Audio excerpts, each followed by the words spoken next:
سلام كم يتوعلو كبرات تغطاتلتي فنوي اير تي في روح اسبع التمكت كيخون لكم نتمنخو نزعلت زيت دالوا حافشاو زينا ومسانا دو حيزنا لكم قريبنا لنا مساهم تصنح بيتروس منغسي بغند نططات دما نفلم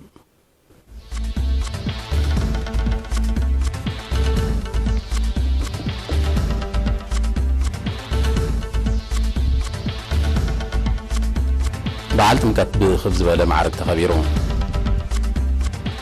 أولاد كفلات السراويت 16 نبر بزوباسي من أوكيه بحر عدة كايدوم من محدار دوا ماكل نعوتات مدب زنار طبابات شليمو أم نيجيريا بشان بوكوتات نداد بستغاز تحدق عن نوتكي حيوال سبات مويتوم مرحة تغانا غنتو وغنات ليبيا مكورات توغسك كايت تسماميهم أب تشاينا توساق ملكفتي حدش فايروس تمزقيبون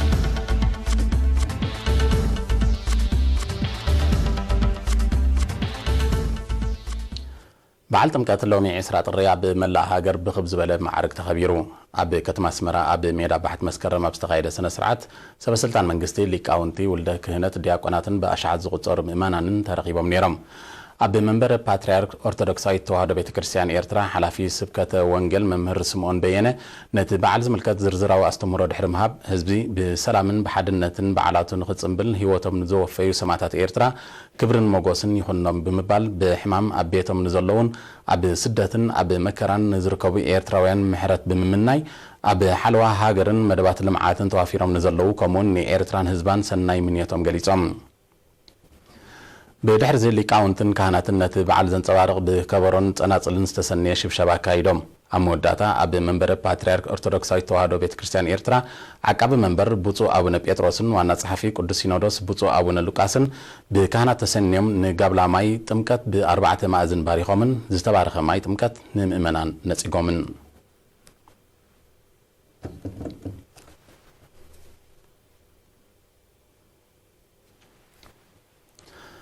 أبالات محبر متحجاز تجادلتي كفلات السراويت 16 أب محلا سواتنا تصنيعنا حد مخاننا يعلمنا بزبل تيما ب10 شمونتن 10 جعتن طري أب زواسي من أوك إيه بحر عدة كايدوم جازتين أنا ساميال هبت ميكائيل لبت عدة بمستاف نزل دالو زينا وتصب أرسي مسمرم እቶም ብምኽንያት መበል 30 ዓመት ዝኽሪ ስርሒት ፈንቅል ዑደት ዘካየዱ 1750 ኣባላት ኣብ ከባቢ ጋሕተላይ ዝተሃንፀ ዲጋ ኣብ ዝበፅሕሉ ንኣሰራርሓኡ ዝሕዙ ዓቕን ማይን ዕላምኡን ዝምልከት መብርሂ ብኣካየድቲ ናይቲ ስራሕ ተዋሂብዎም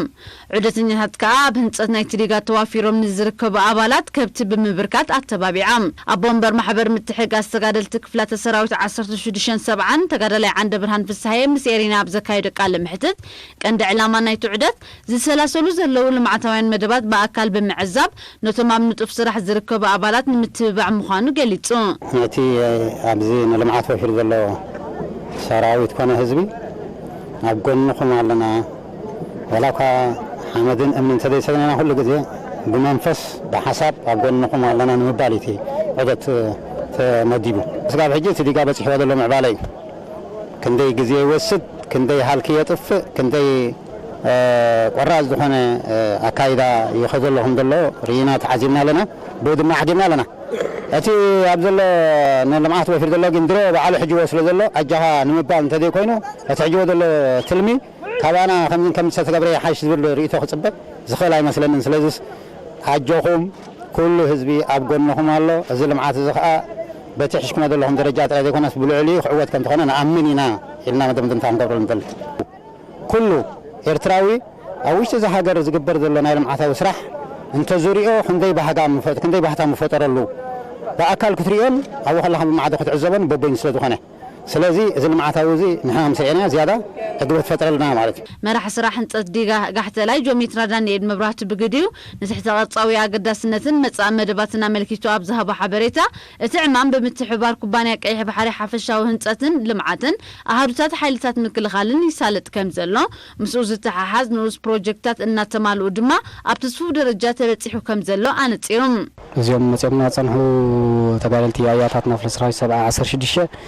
أبزي ديجازي مبصحهم مخابزي عينت قصري زي بزي عين نزدنا دخون بزح قصري نبديجا بتيهم نتسرح كريبو نسراويت كتابو مخالو أباين أبتقول سراويت دولو ويشتاوي مقت زفتر مورالاوي كستات يخب لك أخل أزيو زحقوس أقاطامي مورال نايت سراي دنا كب زبل أقاطامي يخب لك أخل أتي بده نهر تبدي هو نبتي تكبارا نحراتي خان نحر سعير كا تبده ونكم بده خطوسو أحد جزية بزح بالرأي كاي كونن كم زبط هذه تقند بده خمس تري ودلهم داري بده له أقاطامي خينو أبكرم تمسين علىنا تجد حنك مثل غل خون جنا أبكر أب حاجة يزلوا بده مغا حاجة تناي كم بينا يسرح جزينا لنا نحسبه حاجة حاتين كتنفلو زي تقول كنا تعير الناتق على سكا تحالفو أقاطامي نيرو بعبي خابتي مسرت مسرح زنبر أوان ناي كتشحن عصر شنكا أزيو برتع كرمتي سلاز نبر مسجكان ناي ناتقمات أخذ كبر نير سرحات كم بده تكاس قال تدي كوني وانا حدش تسرح كم حدش جن أكاتنا ثم رحتنا بزجبرو متعصف بجبرو مهزوتات نتبدو خم بدو ختمتنا درجة زوجنا لنا والدي عدتني هذا بساعة الدحر قصري أما غابر حربني هاد باتع ما تساوين فتاة الدحر مكير أبطوالت هبزركب حاولت سماعات عن بابا أمبيرام أبكر مع العدتهم دما كان معسكر حيل بحر القدم تبقيسهم أبقماقم كيح بحري عدتها كايدام تساتفتي أبزها بوريتو بوشتاوي عقمين نزي سلاسل زلو لمعاتو مدبات دحر من مقاس كم زبال عدتها قداس نتو عزوز سلازخونة تركبتها قرمان اسيات بودو بملكع كزوتروو تلابيوم ديغا غحتي لاي بوري دسمعاني ري حجكن باكل بعيني مسراغواغن بتاع مزعقبن نمصاي وحس ولدتات كم زلنا زرغاغص انكويني رخيبيو بتاعمي اغبت فطير لي تماوزلو سرح زلو ماشينرتاتن دقنان حواتنا اياتاتنا متي زنبره ناي قاسي ولدو مساغاغر مدرخ تركيبم أبز درجازي بتحهم زهن تزك هانتون أبز عبيزي بتحهم تماهيرهم هاجرهم زمهارتهم نهاجرهم كقولوا نهاجرهم كهانتون مزراعي وأنا بحكي العلي زخوني يكون نجارين عي أقبت تسمعني مالتي بحج خاخ أبز دعابين كابز زي العالم كنسرحن كن كسكسن بزقاتني نقول لما نسي حدا راخب الخيل حدتي حلف كنا بالمريض زنبرنا بفلاي تديجا بفلاي تعب ديجا أو يسرحن أو للوفرن ديجا سرحن له بزيل كعادري إذا كن ديجا ترايل كعاد جلس هيكونا بعبي حدا عبي تمرتين هتمهرنا حدا عبي إنك رينا مالتي كسال نزادر تسفن مستورات كم دلنا أنا بجبر عمين لهم مالتي مجمرة لديجانا يقحتي لنا رئينا بحق إزمسك أكمل إيد كارينا مخناتو إزنسي بعقمنا بعقم إيرتراوين بعقمنا يوارساي تسرح خنقطو بلس بتعمي زجر من زدن إنا رئينا مالتيو مخناتو سي مستنكال علامات كترأيو خلا خمسنا هنا عقم الزلو خمس عينت رأس مخالسي خطر خلا بتعمي فترة لك أبلحتا يخون تأشمسي فليو برنامج ودينا هاني نقعزونا قدمنا حيل بحر نيرو مالتي زنبرك أبابلا زتفلي مخناتو أو أوزر أنا يور مالت أبدي ما جنب بحر دينا زلنا خطيب لسي بتعمي إز تأشم زغونا كذا دنقاكا زتفل علينا حرشات بوتاي لم يخيل معتها قرابن معتنا تمريني معتنا ماشلا ناي انسساتات وصيت بلعنا ربونا نقلمرن مالتي انا بتعمي افوليك سايزل خويني تسمعني بتعمي صبو زمسغوني يمكا حيل بحر بزغبرولنا قبابلا نقلن دغنا خا حجخا خمستري خا انا بحر غعزو خنغبركا نبدس لنا سلازي سي ازي كدفعلو لو زبريت ولنا انا مخنياتوس قليلا كون نبدقنا تحلالفالو ازي تاريخ الزمالات وينجر مركب بحمر مركب ما بعرنا يمدف ملكي باقي يروح شو تعبك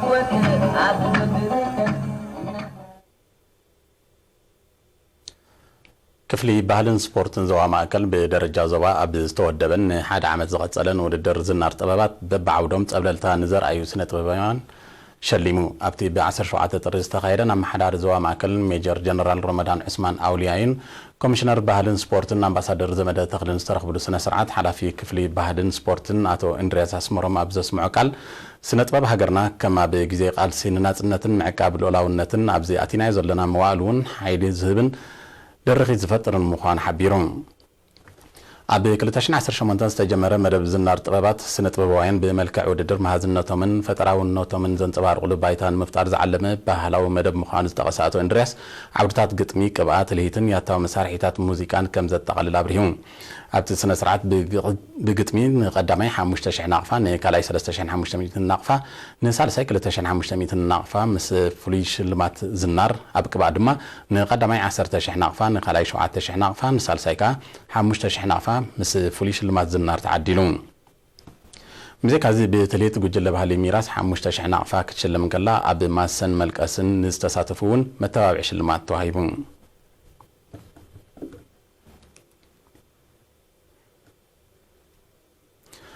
ኣብ 1994 ዝተመስረተ ማሕበር ሓካይም ኤርትራ ዓመታዊ ዋዕላ እናወደበ ኣፍልጦን ዓቕምን ኣባላቱ ብምባል ኣበርክቶም ኣብ ምሓዝ ጥዕና ሕብረተሰቦም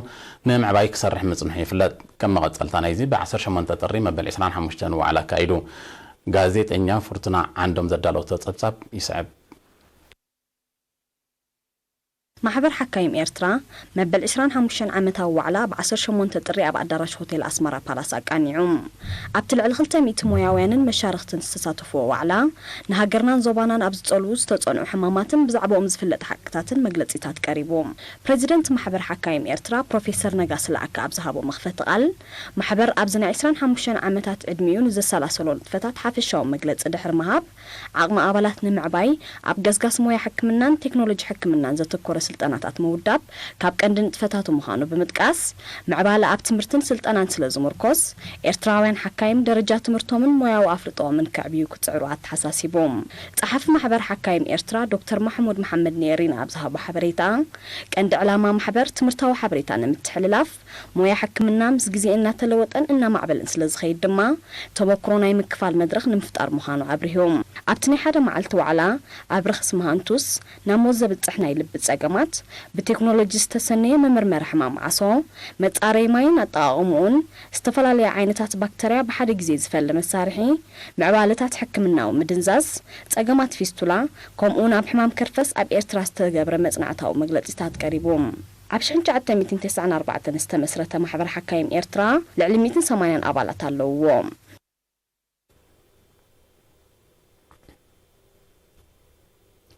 ቀፂሉ ዝቐርብ ኣህጉራዊ ዜና እዩ ንምክታልኩም ደጊመ ብኽብሪ ኣደም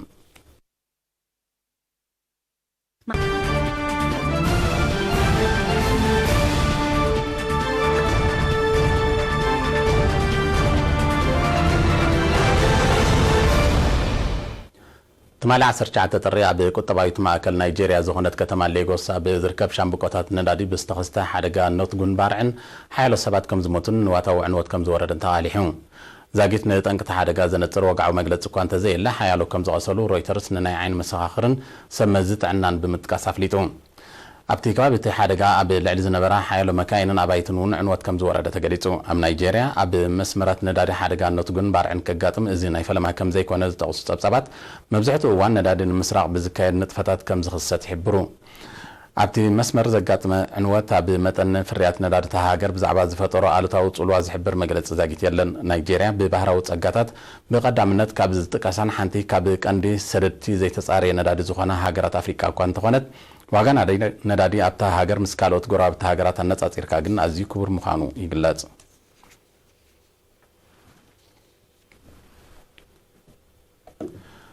መራሕቲ ተቐናቐንቲ ወገናት ሊብያ ኣብ ከተማ በርሊን ጀርመን ኣብ ዘካየደዎ ርክብ ምቁራት ተጻብኦታት ክግበር ተሰማሚዖም ሻም ተወልደ ንዘዳለዎ ዜናዊ ጸብጻብ ኣርሴማ ኣስመሮም بتبكسو منغستي جرمنن ودب حبرات هاجراتن بعصوت وجعت تحساس اب كتما برلين اب استخايد زررب سلام ليبيا مرحت تقناقنت وغرات ليبيا مقراس توسك غبرو كمتسمامعو تحبيرهم ابت زيكتاوي منبارو استغلص ركب قداماي مينستر نايتي بودب حبرات هاجرات تقبلنا زرغبه اب كتما تريبولي زمدبرو منغستي ليبيا فايز السراجن مرحينايتوم اب مبرعو شنقت هاجر زمدبروم تقامت حيلتات جنرال خليفه حفترن كمتساتفو مع كنازينا قاليهن بزيكم دما مراحيت منغستي جرمن انجلا ميركل وانا صحفي حبرات هاجرات انطونيو غوتيريش بريزيدنت روسيا فلاديمير بوتين بريزيدنت تركي ريسيب طيب اردوغان بريزيدنت جبسي عبد الفتاح السيسي بريزيدنت فرنسا ايمانويل ماكرون قداماي مينستر ايطاليا انطونيو كونتي ቀዳማይ ሚኒስትር ብሪጣንያ ቦሪስ ጆንሰን አቦ ወንበር ኮሚሽን ሕብረት አፍሪካ ሙሳ ፈኪ ሚኒስትር ጉዳያት ወጻኢ አሜሪካ ማይክ ፖምፔዮ ከምኡውን ወከልቲ ኤውሮጳውያን ሓይልታት ተረኺቦም ነይሮም። ቻንስለር መርከል ኣብ ዝሃበቶ ጋዜጣዊ መግለጺ እቲ ኣብ መንጎ ክልቲኦም ወገናት ዝተበጽሐ ስምምዕ ምቁራጽ ተኽሲ ነቲ ግጭት ሰላማዊ ፖለቲካዊ ማዕልቦ ንምርካብ ባይታ ንምጥጣሕ ዝዓለመ ምዃኑ ኣፍሊጣ። ካብ ክልቲኦም ወገናት ዝተዋጽአ 5 ዝኣባላቱ ፍሉይ ወታደራዊ ኮሚቴ ድማ ነቲ ዝተበጽሐ ስምምዕ ምቁራጽ ተኽሲ ክከታተል ምዃኑ ዘነጸረ ቻንስለር መርከል ኣብ ሊብያ ቀጥታዊ ምትትታው ዝገብሩ ዘለዉ ግዳማውያን ሓይልታት ድማ ነቲ ውድብ ሕብራት ሃገራት ኣጽኒዕዎ ዘሎ እገዳታት ኣጽዋር ከኽብሩን ኣብቲ ግጭት ዝገብርዎ ምትእትታዋት ከቋርጹን ከም ተሰማምዑ ኣፍሊጣ።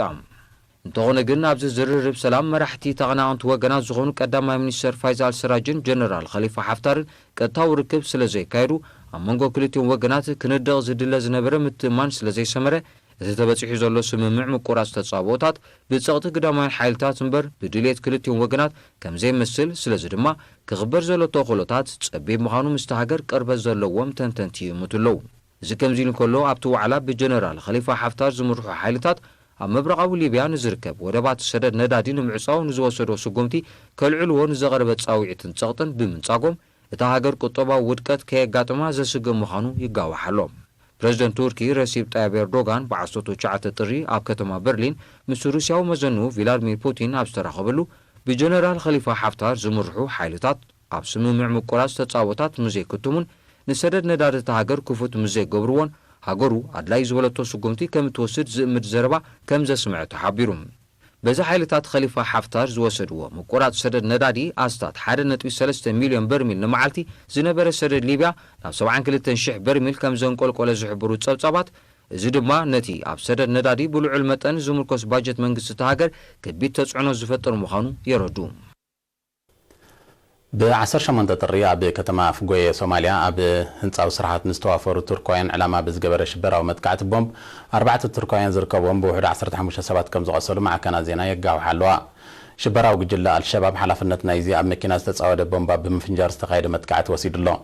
ب17 ጥሪ እውን አልሸባብ ኣብታ ኣስታት 30 ኪሎ ሜትር ንሸነኽ ሰሜናዊ ምዕራብ ካብ ሞቃዲሾ ትርከብ ከተማ መጥቃዕቲ ከፊቶም ምንባሮም እንተኾነ ግን ብሓይልታት ጸጥታን ዓቃብ ሰላም ሰራዊት ሕብረት ኣፍሪካን ከም ተመከተ ናይ ቀረባ ተዓዘብቲ ሓቢሮም። ኣብ ሶማል ኣብ ህንፀት ትሕተ ቅርፂ ጽርግያ ዝነጥፋ ትካላት ተዋፊራ ትርከብ ቱርኪ ኣብቲ ሃገር ዘለዋ ጽልዋ ንምዕባይ ጻዕርታት ተካይድ ከም ዘላ አልሸባብ ድማ ነዚ ብምቋም መጥቃዕትታቱ ኣዛይዱ ከም ዘሎ እዩ ዝሕበር። ኣብ ወርሒ ታሕሳስ 2019 አልሸባብ ኣብ ከተማ ሞቃዲሾ ብዘካየዶን ህይወት 9 ሰባት ዝቐዘፈን መጥቃዕቲ ቦምብ ዜጋታት ቱርኪ ዝኾኑ መሃንድሳት ከም ዝቆሰሉ ይዝከር።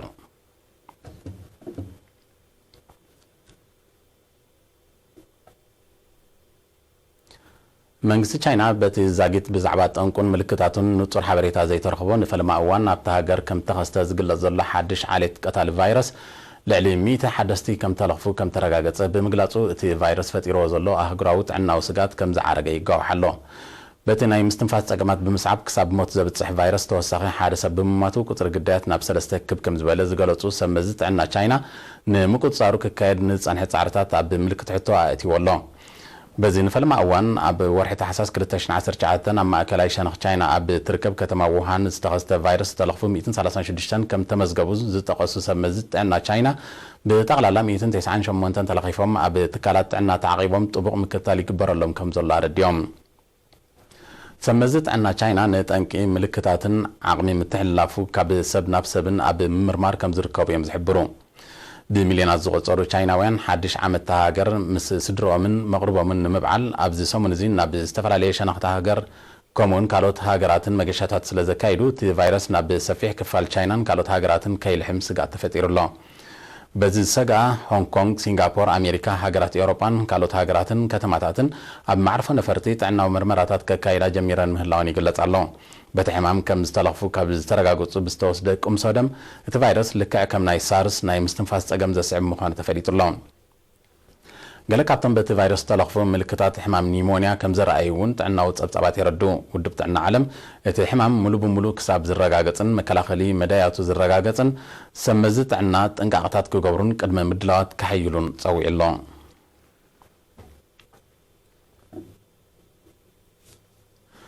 ኣብ ሊባኖስ ፖለቲካውያን ሰልፍታት ሓድሽ መንግስቲ ንምቋም ዘካየደኦ ጻዕሪ ዛጊት ፍረ ክርከቦ ስለ ዘይከኣለ ኣብ ዝግለጸሉ ዘሎ እዋን እቲ ሃዲኡ ክመስል ዝቐነየ ህዝባዊ ተቃውሞታት ብ18 ጥሪ ዳግማይ ተወሊዑ ኣብ ትዕለት ኣብ ማእከላይ ሸነኽ ከተማ በይሩት ኣብ መንጎ ሰልፈኛታትን ንምብታኖም ዝተዋፈሩ ሓይልታት ጸጥታን ብዝተኻየደ ግጭት ኣስታት 300 ሰባት ከም ዝቆሰሉ ንሰመዚ ትካላት ጥዕና ብምጥቃስ ማዕከናት ዜና ኣጋዊሐን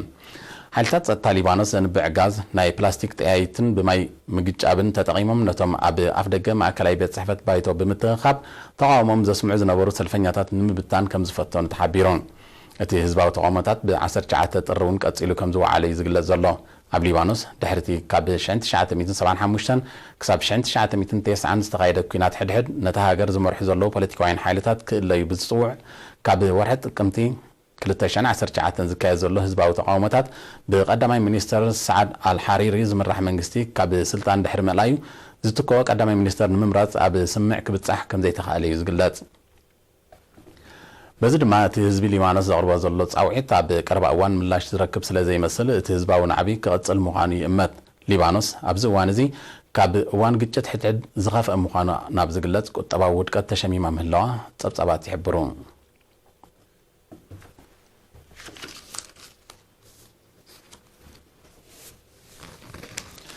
ዝኸበርኩም ተኸታተልቲ ነቲ ሰዓት እዚ ዝተዳለወ ዜና መሰናድኦና ኣብዚ ተዛዚሙሎ ምስ ተረፉ መድባትና ብርክ መዓልቲ